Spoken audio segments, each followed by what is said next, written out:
It was supposed to be just another unforgettable Elvis Presley concert in Las Vegas, but instead, one defiant heckler turned the night into something no one in the arena would ever forget. 20,000 people watched as a drunken construction worker challenged the king of rock and roll to prove he was a real man. The crowd expected security to drag him out, maybe even a fight to break out. But Elvis? He did something nobody saw coming. And what happened next would transform anger into compassion, humiliation into redemption, and leave a permanent mark on everyone who witnessed it. Setting the scene. The year was 1976, and Elvis Presley was still electrifying audiences night after night at the Las Vegas Hilton. On November 14th, the showroom was packed to its limits. 20,000 fans squeezed into the arena, buzzing with excitement. Elvis had been in rare form that evening, feeding off the energy of the crowd like a live wire. He had just ripped through a thunderous performance of Burning Love, leaving the audience screaming for more, when the familiar first notes of Hound Dog began to echo through the speakers. The atmosphere was pure celebration. Elvis, dressed in his trademark white jumpsuit, was grinning ear to ear, his movements sharp and confident, his voice powerful and commanding. Fans were on their feet, clapping, shouting, completely wrapped up in the moment. This was Elvis at his best: effortless charisma, total control of the stage, and a sea of people hanging on every move he made. But just as the energy reached its peak, the night shifted. From somewhere deep in the middle section, a slurred voice rose above the music, slicing through the cheers like a knife. At first, people thought they misheard it. But then, the words rang out again, louder this time, an insult aimed straight at the king. The disruption. The voice didn't belong to a fan. It belonged to Bobby "Big Mike" Henderson, a 35-year-old construction worker from Phoenix who had been drinking since noon. Known back home as a troublemaker, Big Mike wasn't there to enjoy the music. He'd bought a ticket to prove a twisted point: that celebrities like Elvis were nothing but fragile, pretty boys who had never faced a real fight. "You ain't nothing but a fake," he shouted, his words cutting through the music and the cheers. Suddenly, the band faltered. Elvis stopped mid-verse, his smile fading just slightly as 20,000 heads turned toward the commotion. There, swaying unsteadily in his seat, stood Big Mike, pointing a shaky finger at the stage, daring the king of rock and roll to respond. At first, Elvis tried to play it off, flashing that easy southern charm. He leaned into the mic and said, "Well, hello there, friend. Looks like we've got ourselves a critic in the house tonight." The audience laughed, relieved for a second, expecting the heckler to shrink back in embarrassment. But Big Mike wasn't finished.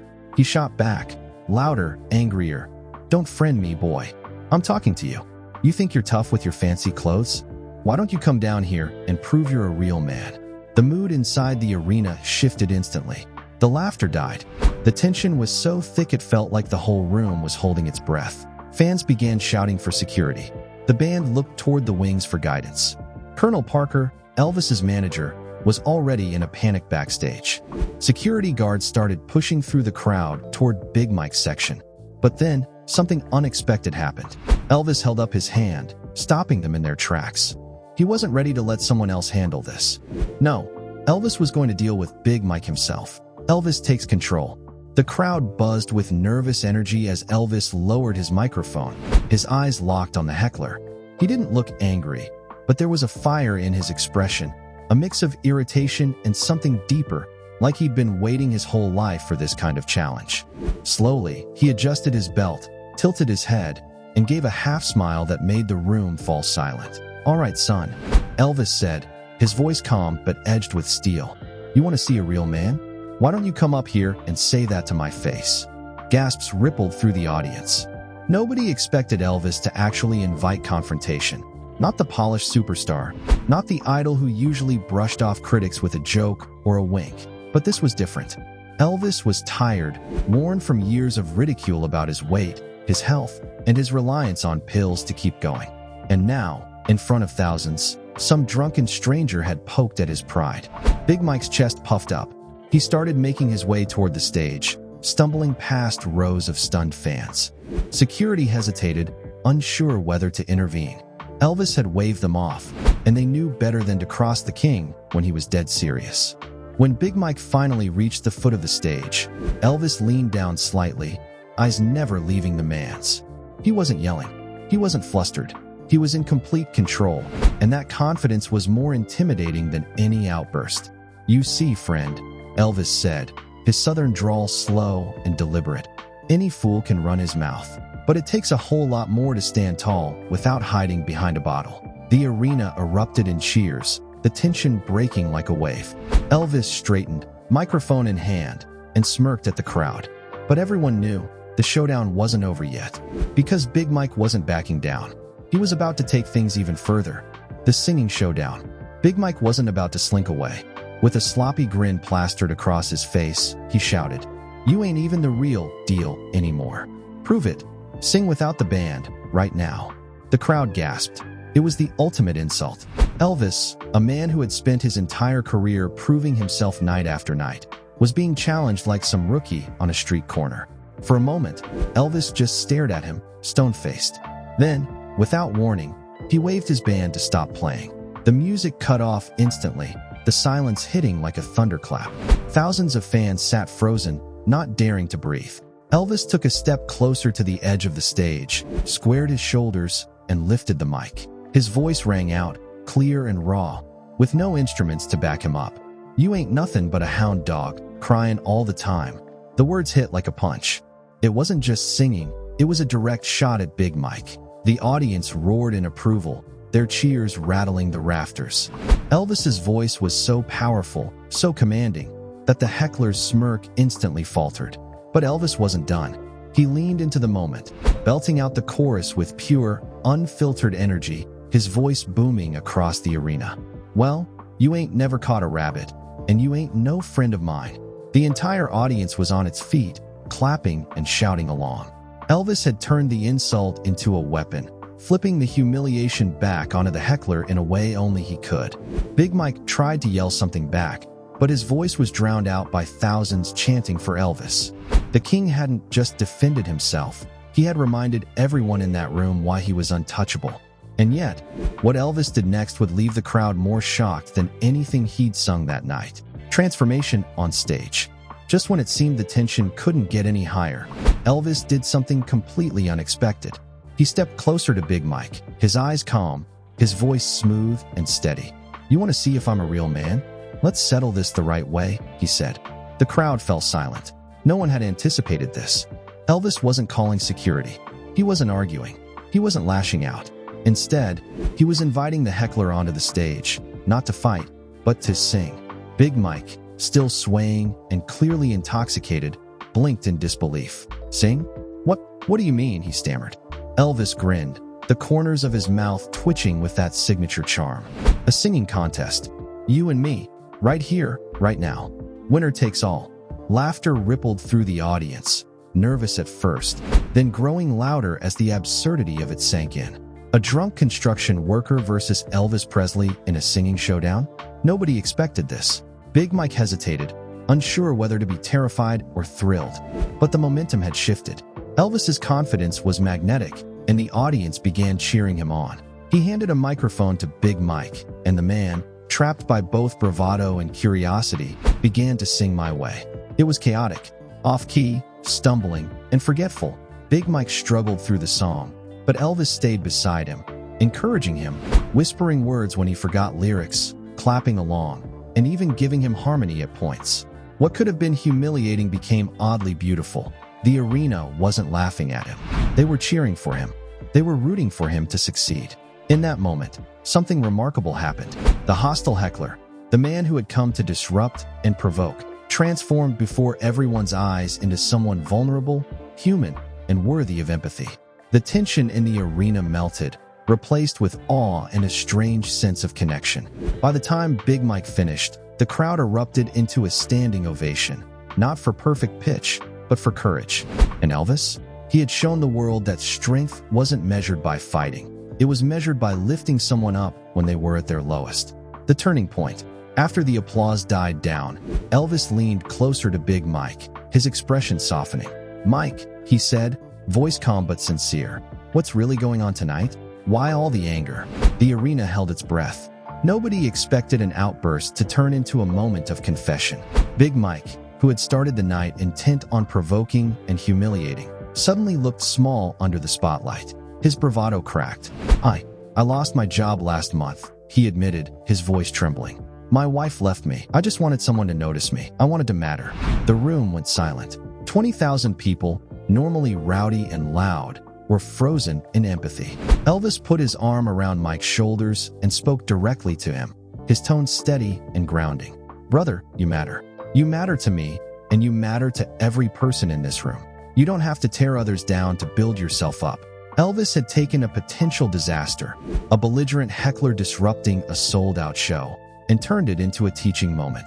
He praised Mike's courage for standing up and being honest, showing that admitting vulnerability takes far more strength than aggression ever could. Then, in a gesture that stunned everyone, Elvis announced he would personally help Mike find work in Las Vegas. He called on the audience. Any construction company owner needing a hard worker should speak to his team after the show. "We help. We don't tear down," Elvis said. "We build up." In that instant, the mood in the arena shifted completely. Big Mike, once angry and defiant, now looked humbled, even grateful. By the end of the night, he wasn't just a heckler anymore. He had become part of the show, even joining Elvis in songs when invited. The transformation was undeniable. What started as a confrontation had turned into compassion, and Elvis had shown everyone in the room that true strength lies in kindness, patience, and understanding. Legacy of the moment. The story of that night didn't end when the lights went down. Word spread quickly through Las Vegas, and soon the tale of Elvis and the heckler became the stuff of legend. What could have been remembered as chaos or embarrassment was instead celebrated as an example of extraordinary humanity. Other performers began taking note. Comedians, musicians, and actors started looking for ways to turn confrontations into opportunities, inspired by how Elvis transformed aggression into connection. Don Rickles, famous for his own biting humor, remarked that Elvis had shown the world that every heckler is just a human being having a hard day. Jesse Jackson later cited the incident in speeches about nonviolent conflict resolution, praising Elvis for meeting hostility with love instead of force. For Big Mike Henderson, the night changed the course of his life. Thanks to Elvis's intervention, he found steady work in Las Vegas and rebuilt his life over the following 15 years. In interviews before his death, he credited Elvis with giving him dignity and showing him a better way to face life's pain. "He could have humiliated me in front of everyone," Mike said, "but he chose to help me instead." That night became the beginning of a better life. Bootleg recordings of the performance became treasured by collectors, not for the music alone, but for the way Elvis handled the moment with wisdom and compassion. Listeners could hear him thinking in real time, choosing empathy over anger, understanding over judgment. For many, it became a masterclass in human decency, a reminder that strength isn't measured by aggression, but by the courage to lift others up. Even decades later, the story remains powerful. In a world often divided by anger and misunderstanding, it's a lesson in patience, empathy, and humanity. Elvis didn't just entertain that night. He taught everyone in the arena, and countless others who later heard the story, what it means to respond to hostility with kindness and grace, reflection, and impact. Looking back, that night at the Las Vegas Hilton wasn't just a performance. It was a lesson in humanity. Elvis could have walked away, ignored the heckler, or let security handle the situation. Instead, he chose a path that few would have dared: empathy, patience, and creative problem solving. The impact rippled far beyond that arena. Fans, performers, and even ordinary people who heard the story were reminded that aggression often masks pain, and that understanding someone's struggle can turn conflict into connection. What began as a potentially explosive confrontation became a transformative moment for everyone involved. Big Mike Henderson's story alone illustrates the power of compassion. From angry disruption to a man rebuilding his life, he became living proof that a single act of kindness, even in the most chaotic circumstances, can change the trajectory of someone's life. Elvis didn't just entertain that night. He healed, guided, and uplifted. Even today, nearly 50 years later, this story is cited in conflict resolution courses, used as an example by therapists, and remembered by fans as a defining moment of Elvis Presley's character. It reminds us that courage isn't always loud or flashy. Sometimes it's calm, patient, and quietly transformative. In a world filled with division and anger, maybe the most important lesson from that night isn't about rock and roll, fame, or performance. It's about the choice we all have, to meet hostility with hostility, or to respond with understanding and humanity. Elvis chose the latter, and that choice created a memory that continues to inspire and teach. Call to action. The story of Elvis and the Heckler isn't just a tale of music or fame. It's a lesson in courage, compassion, and the power of human connection.